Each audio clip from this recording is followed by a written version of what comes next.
What up? What up? What up? Welcome back to the scorecard, the boxing scorecard, where I ask people to bring your scorecard and an explanation, not just simply your opinion.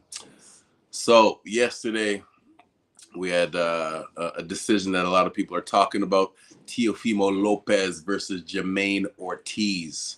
I don't know what the exact odds were for it, but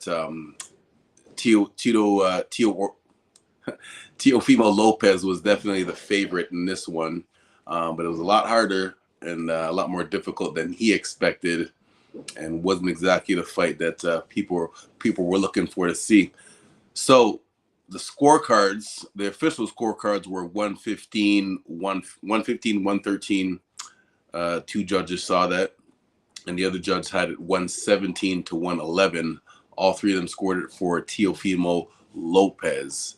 The fan scorecard on BoxRec was 116 112 for Ortiz, and my scorecard was 116 to 112 for Jamaine Ortiz. Sorry, the fans had it for Ortiz also, and I also had it 116 to 112 for Ortiz, and I'm going to give the exact breakdown of it.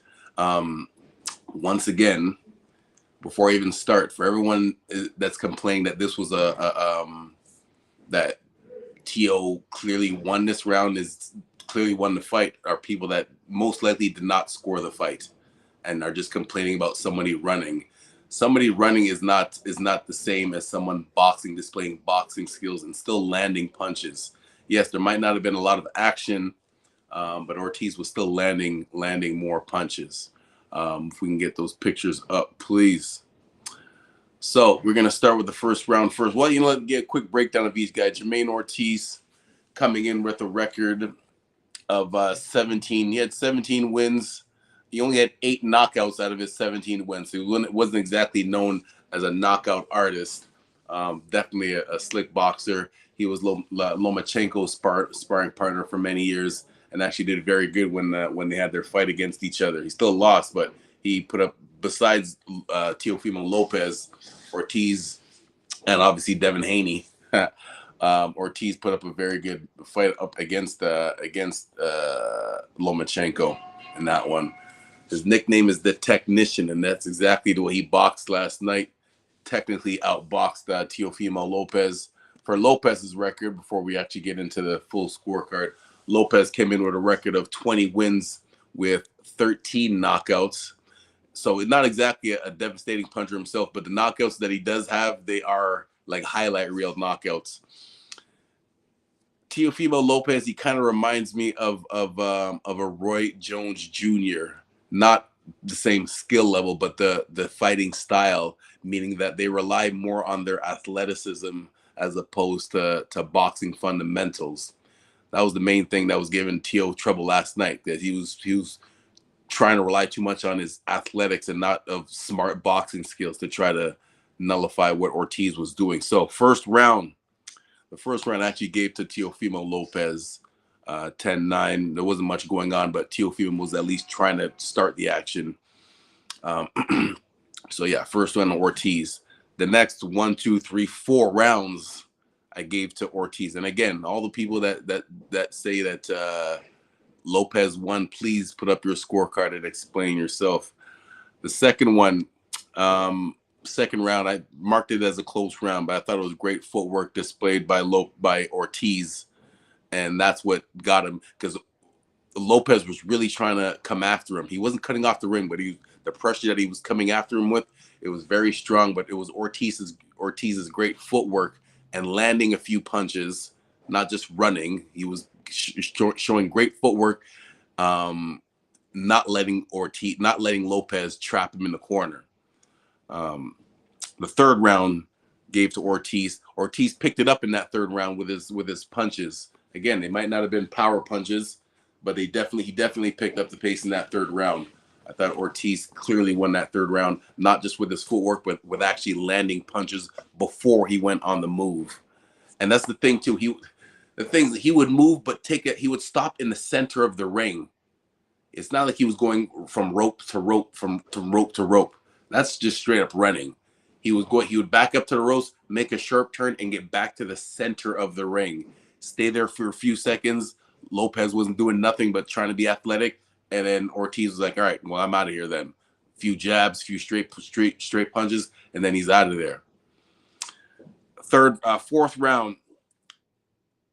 My exact notes for the fourth round was great boxing skills displayed by Ortiz, and Teofimo was very frustrated.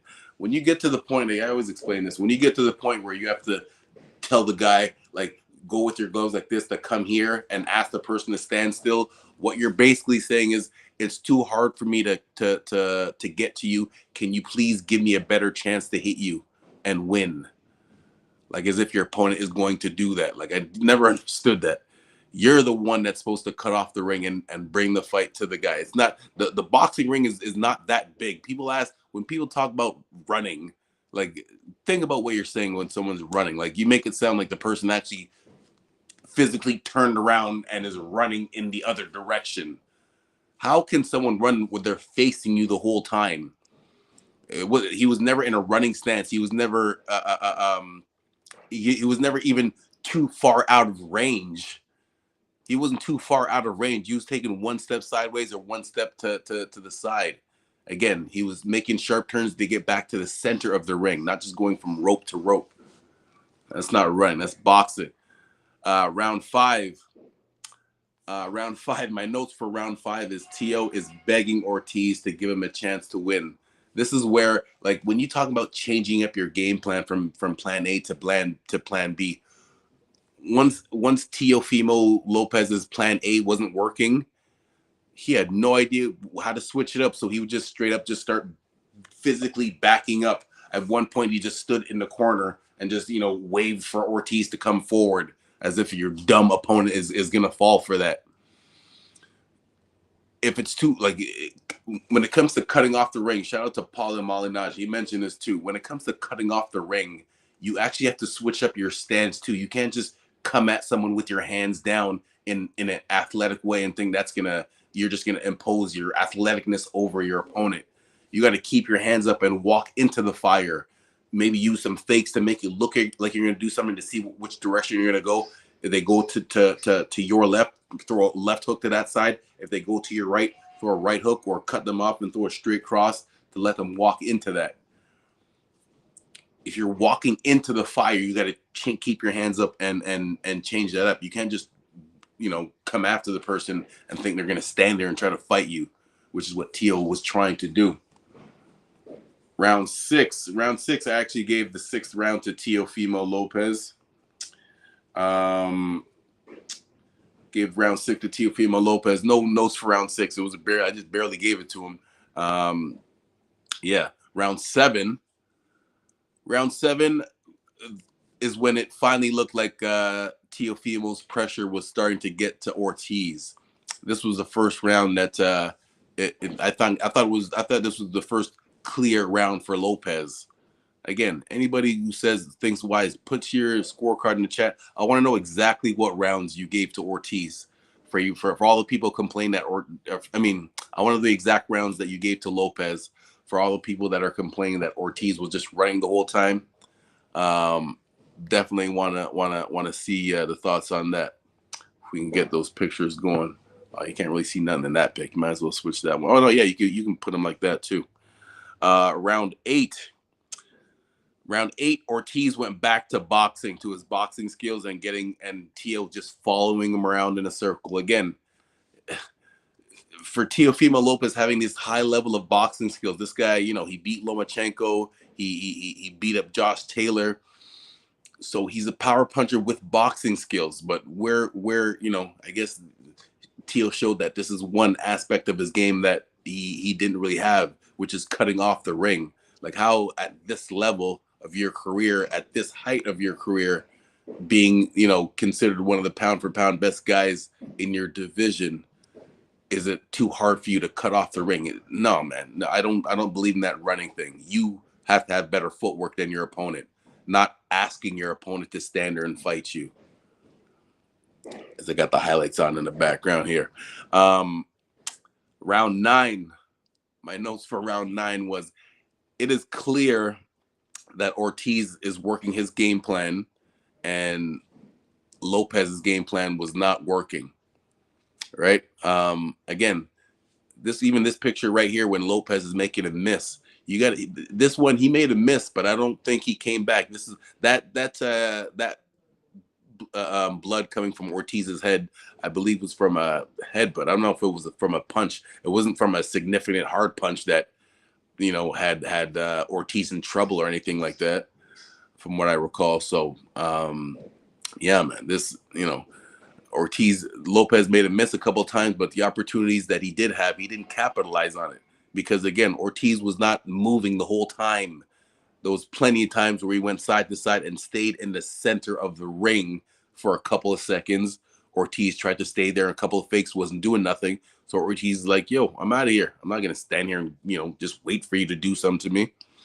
So yeah, Ortiz did exactly that. Again, if you disagree, put it in the chat, but give your explanation, not just your opinion. Round 11.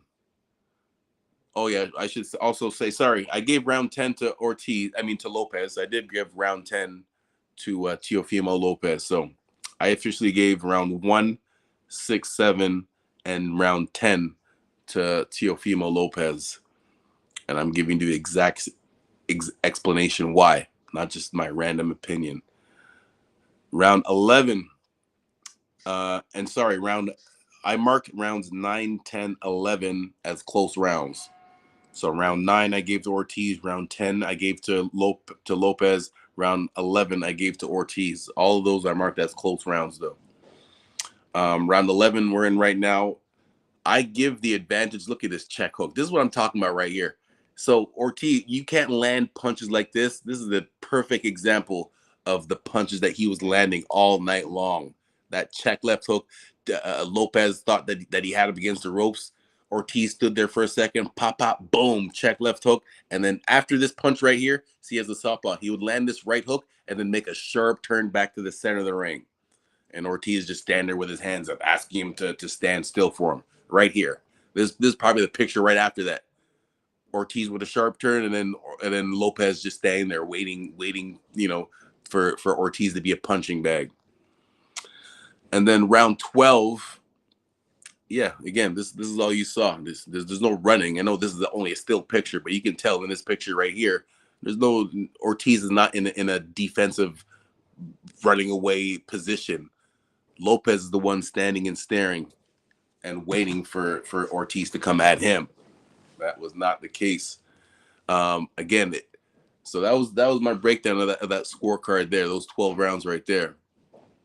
Only, like I'm very curious to hear people's scorecards to see how many people gave Lopez 8 rounds. I would love to know what 8 rounds. Well, again, I gave Lopez 4 rounds, and I had 1, 2. I had 3 other rounds marked as close rounds. All right, so I had 3 other rounds marked as close rounds. So if those 3 other rounds that I marked as close rounds, 1, 2 of them I gave to Ortiz.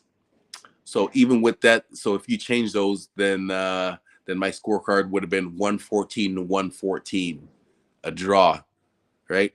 So at best, I would give a draw to this for the people that are complaining that it was a wide, that it was clear for Lopez. I keep talking like people talk it was a robbery. It wasn't a robbery. It was, well, actually, I think the word robbery gets thrown around a little bit too much. Maybe Ortiz could have done more to make it clear to the judges. I thought it was pretty clear by, because like I said, for me personally, I go when it's a close fight, close rounds, I give it to the boxer. I give the advantage to the boxer, not just to the aggressor. I give it to the boxer. And in this case, I thought Ortiz did enough. So with that being said, when people talk about you have to take it from the champion to take the belts, I thought he did. I thought he boxed out of the champ. I thought he boxed the belts out of the champion. He didn't run or you can't. No, I just that is not a case there where he was avoiding exchanges. The only round, and I put it in my notes, was round 7. Round 6 and 7, I guess, were the only 2 rounds. Round 7 was more clear, where I thought Teofimo Lopez's pressure was really getting to Ortiz, and that's what was throwing him off. So, yeah. So there you have it. That is my breakdown. Back to the scorecard. Hopefully, get this done every week. Usually, I do it in the gym, but a couple of the boxes came in, so a lot of noise going on. So I'm back in the office right now, but I'll be back hopefully every week doing this, only on the Talk and Fight YouTube channel. Not just YouTube channel, but any types of social media, Instagram, Twitter. You could find Fight and Talk too. Talk and Fight, I mean. Yes, sir. The scorecard every week. Try to give my educational breakdown. Shout out to Team Canada. Just got back from Germany with the amateur team. Had a great training camp with Team Germany, Czech Republic, and Brazil and Belgium. And now they're off to Italy for the official Olympic qualifier. So we'll keep you guys up to date on that in the next couple of weeks. All right, man. Talk and Fight. Cedric Sports. Catch me on any social media at Cedric Sports. Make sure you, if you haven't done it yet, press the like button. It helps with the visibility of the show. And, of course, make sure you subscribe and tell a friend to tell a friend. All right. Peace.